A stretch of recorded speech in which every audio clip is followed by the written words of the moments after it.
Let's move on now to another story. Ukraine, it's Ukraine front and centre. The Sydney Morning Herald have got a great campaign about inside the war zone.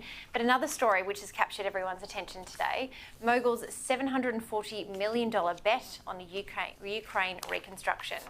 Australian mining billionaire Andrew Forrest will invest $740 million in Ukraine's private sector to kickstart its post-war economy, marking the first tranche of a US $100 billion, which works out to be 148 billion AUD, in a global fund that has been described as Ukraine's Marshall Plan.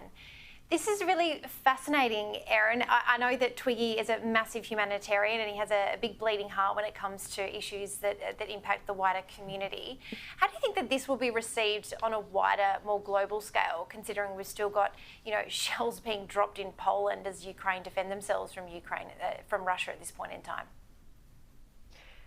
Yeah, it's incredibly interesting development and unsurprising in many ways that Andrew Forrest is there, because he does like to invest, and he does take this humanitarian approach. But also at the end of the day, let's not forget this is an investment. It's not a big aid donation for state building in post-conflict Ukraine whenever that rolls around. And you look at the article here, it says that there's a lot of money that's going to be there to be made there. It's going to be probably it'll be the diamond in Eastern European economies, once we actually get past this conflict. So, Andrew Forrest, good for you. You've got bucket loads of money that you can invest in Ukraine and take advantage of that. I wish I was able to do the same.